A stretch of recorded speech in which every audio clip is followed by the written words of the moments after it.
si që u prezentu edhe nga departamenti, me propozimin e këtij viti, të hyrat e liura maksimale për Neqë Gjakovën edhe në Neqë Termokosin do të rezultojnë ta zonë për Neqë Termokos do të kemi zbritje të tarifa për rreth 4%, ndërsa për Neqë Gjakova për 5%. Kjo duhet të theksojmë që është vetëm për konsumatorët me matje, me qenë se kemi konsideru që ka pas kursim të kjo kategorie konsumatorëve dhe si rezultati këtij kursimi është reflektuar edhe në tarifat e këtyre dy ndërmarrjeve për vitin 2025-2026. Pra dhe një bëmthirje të gjithë konsumatorët se zoreja në rast se kemi kursime në sektor, ato dhe të reflektohen gjithmonë në vitin pasus, me qenë se sipas edhe metodologjisë ne duhet të reflektojmë vetëm kostot e arsyeshme. Në këtë rast kemi pas kursim dhe ai kursim është kthy me zbritje tarifave rrjedhimisht edhe me benefit për gjithë konsumatorët që kanë kursyer në këtë rast konsumatorë që kanë qenë me matje, sidomos në Neqë Termokos. Kemi një vedisim të konsumatorëve cilët kanë fillu në mas të madhe të kursejnë energji, me qenë se ato edhe kanë benefitin në vitin vijus. Shpresojmë që edhe këtë vit edhe bëjmë thirrje që konsumatorët e Neqë Termokos dhe Gjakovës të mundohen të kursejnë energjinë elektrike në mënyrë që edhe vitin e ardhshëm, në sezonin e ardhshëm, në rast se ka mundësi të kemi kursime, atëherë edhe ato do të reflektohen edhe në tarifat e vitit vijus. Kostot operative janë të përcaktuar në vlerën, kostot e tërësishme operative janë të përcaktuar në vlerën 7.049.000 euro, 49.146 euro, të cilat mandej ndohen në kostot fikse dhe variabile. Kostot fikse janë 3.307.000 euro, ndërsa kostot variabile janë 3.741.000 euro, është pavarësisht 50% me 50%,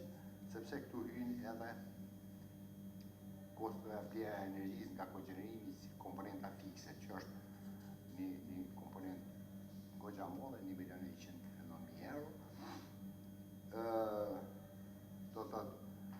komponentet kryesore të kostove operative janë vlerat e energjisë nga kogenerimi, kostot e personelit, energjia elektrike, uji, kemikalet për trajtimin e ujit, mandej materialet dhe shërbimet për riparimin dhe mirëmbajtja, shpenzimet administrative, shitjes e tjera. Në komponent tjetër e rëndësishme, besoj në detajet të kostove operative, nëse keni ndonjë pyetje për shkak të raportit edhe për shkak të kohës po ecim. Mandej është përcaktimi i bazës rregulluar të aseseve, që zakonisht përcaktohet me rabin fillestar, që është rabi përfundimtar i sezonit kaluar, investimet e kapitali punus minus vlerësimi i sezonit kaluar dhe tjetërsimet eventuale ose heqjet të komisionimet e pajisjeve të ndryshme, dhe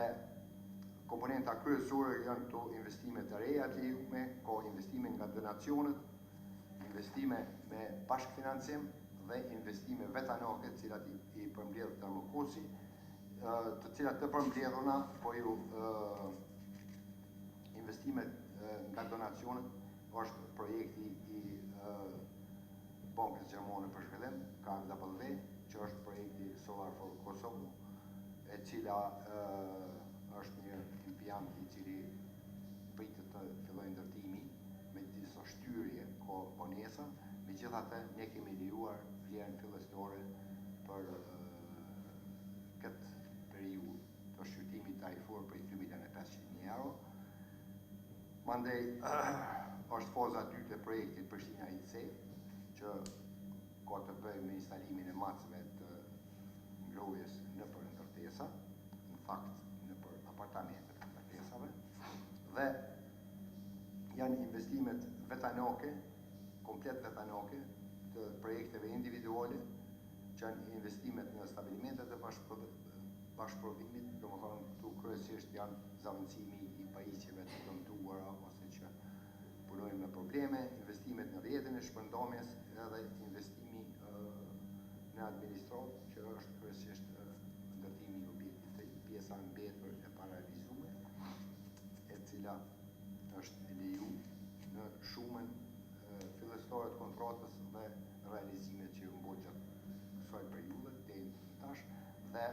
prerja është edhe 1.168.000 që kanë bërë pa u realizuar, në fakt pagesat e kryme. Dhe përgjithsisht investimet e reja janë investimet nga donacioni janë 2.500.000 euro, ndërsa investimet vetë financime, përfshi dhe bashkëfinancimi janë 4.200.000 euro, që janë tërësisht 6.780.000 euro. Këto i shtohen bazës rregulluar aseteve dhe baza tërësishtme e rregulluar aseteve është 73 milion, e 986.000 është ofër 74 milion. Në këtë shumë llogaritet shpërtësimi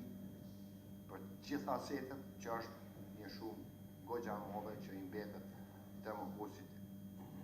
2.400.000 ofër, afërsisht 2.397.210 më saktësisht, që i mbetet për zëvendësimin e mjeteve të shpërtësuara. Andaj është edhe kthimi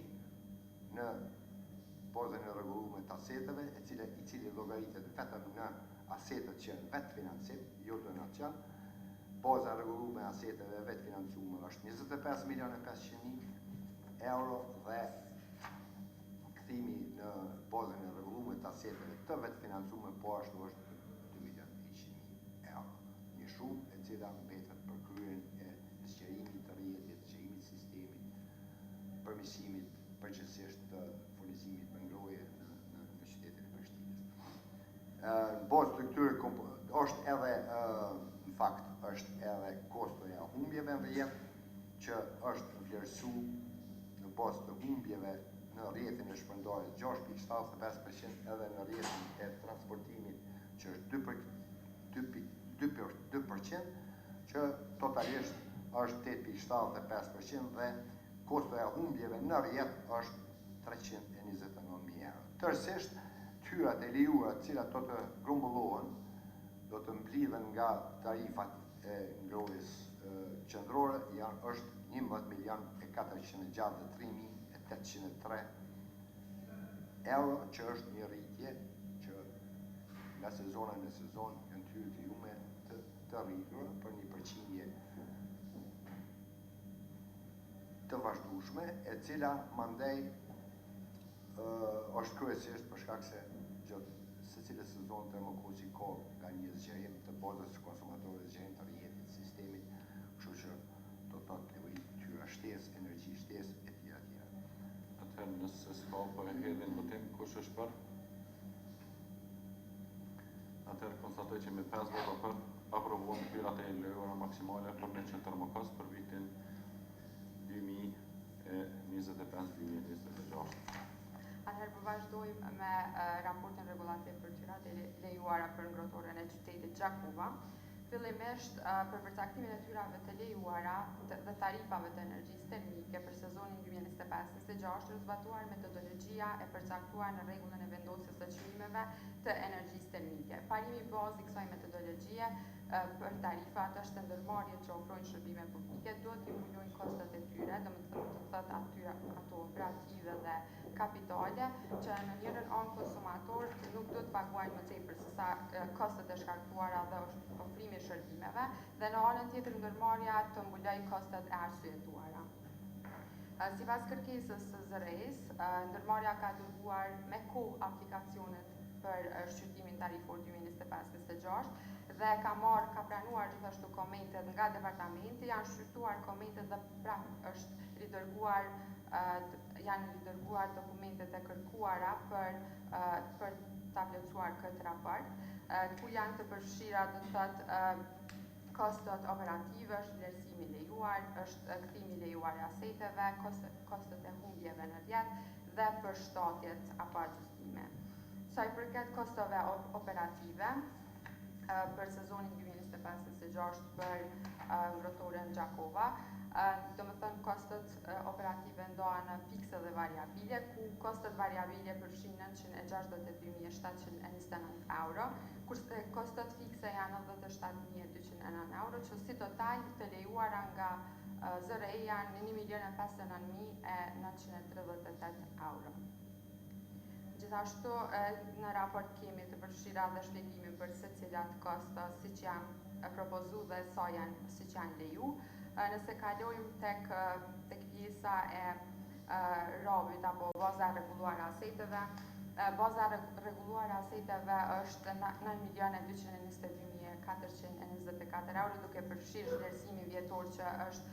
344.830 euro. Është tjetërsime nuk ka pas, kapitali bonus është 76.652 euro, investime të reja nuk ka pas, që dhe më thënë na vjen këtë vlerën e sikur më parë. Kurse tek baza rregulluar aseteve të vetë financuara përfshin vlerën 239.890 euro. Dhe më thënë për mbledhje të gjitha këtyre komponenteve, kemi edhe bazën e rregulluar të aseteve të financuar, ku përfshihet edhe pjesa e vakut apo norma e kthimit, e cila ka vlerën 8.30%, me kushti total kthimi lejuar apo profiti lejuar është 19.902 euro. Në përmbledhje të gjitha këtyre komponenteve janë të hyrat e lejuara, do më thënë prej kostove operacionale të lejuara, vlerësimit vjetor, kthimi i lejuar, kostot e lejuara të humbjeve që përfshin 144.389 euro, vlera gjustimeve, vinë të hyrat e lejuara që propozohen të janë 964.160 euro. Përgjësojmë që sot o pak ajo dhe indikoj që mirë që në tarmen mos të ketë nevoj për subvencione shtesë, për të jetë e vetë qëndrueshme, si që kemi tash edhe termokosin edhe shumicën e ndërmarrjeve në sektorin e energjisë, që tani e tutje janë të vetë qëndrueshme dhe nuk ka nevoj që të subvencionohen nga buxheti i shtetit, po ato të operojnë me profit njërë që mos jenë barë për shtetin e Kosovës, po ato të operojnë si që kanë edhe në mandatin e tyre me ligj. Atëherë konstatoj që me 5 vota për asnjë kundër aprovohen edhe të hyrat e lejuara maksimale për në Gjakovën për sezonin e ardhshëm 2025-2026.